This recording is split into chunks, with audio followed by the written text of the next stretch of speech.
Welcome back to Kanji Master. Today we're going to look at the 4 seasons of the year straight off the bat. The top one being winter, summer, autumn and spring.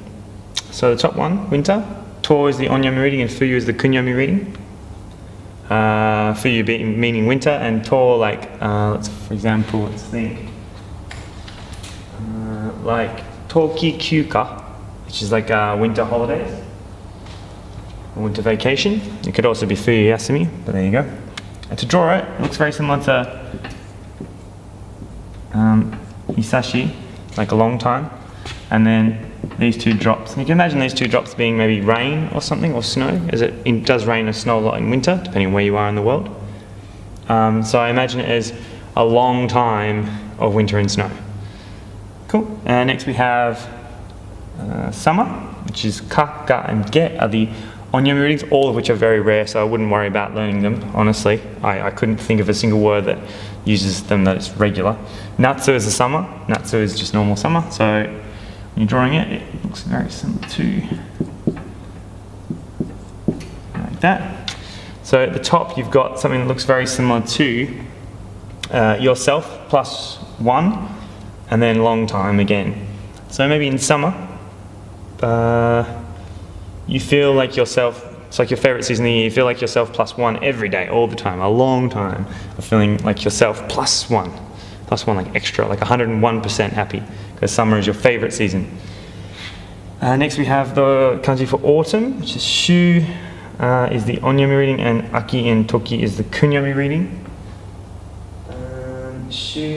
Shure, it means like the shu from shure is like cool autumn weather, and Aki just being autumn. So when you draw it, it's 1, 2, 3, 4, 5, and then the right part is obviously fire, and the left part looks very similar to a tree, but you've got that extra line on the top. So you're going to have to try and remember that extra line, but otherwise you can imagine that autumn is the time of the year where all the trees look fire red.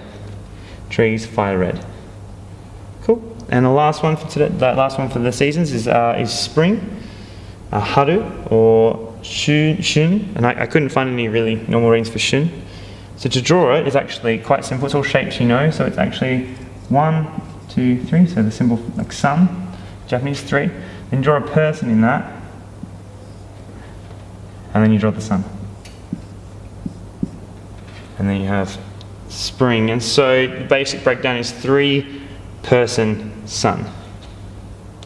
Maybe you can imagine that you need 3 people praying to the sun to end winter and start spring. 3 people praying to the sun to end winter and begin spring. That's the best I can come up with. There you go, that's the 4 seasons of the year. On to the next one. Last 2 kanji for today, nice and short. These 2 kanji appear very similar because they contain the same element. The top one is actually quite rare. I think it is an N1 kanji, if I'm not mistaken. But the shape appears in many kanji. So the actual meaning of it is arrow, shi and ya. Shi seems to be quite a rare reading, I'm not very sure about it, but ya just literally means arrow. When you draw it, it's this shape. You've got 1, 2, 3, 4, 5. If you break it down, it's like sort of radical, it looks a bit like a gun, and the radical looks big. So if you can imagine, if any of you have seen the TV show Arrow, it's about DC Comics' Green Arrow character. Those of you who haven't, maybe just watch the preview on YouTube or something like that. The main character is quite a big guy. He always uses a bow and arrow, but maybe in this sense, Arrow maybe changes his tune and starts using a gun instead, because I mean it's a modern age who shoots people with arrows. So if you can imagine the big guy, big arrow, the big man, arrow, green arrow, using a gun instead of an arrow. Every time you think of arrow, you go, oh no, he's not using arrow anymore, he's using a gun. That may help you remember, gun and big. The next one is knowledge or wisdom, so it's to know, shiru to know, chi like chiski meaning knowledge, shirasiru to be forced to know. So it's just that same shape again, a big gun that's big next to a mouth. So you could sort of imagine Arrow, again the superhero Arrow.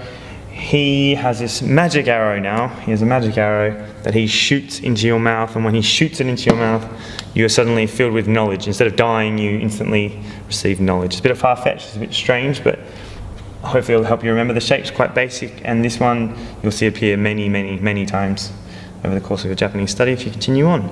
That's it for Kanji Master today. Thanks for joining us, and I'll see you again tomorrow.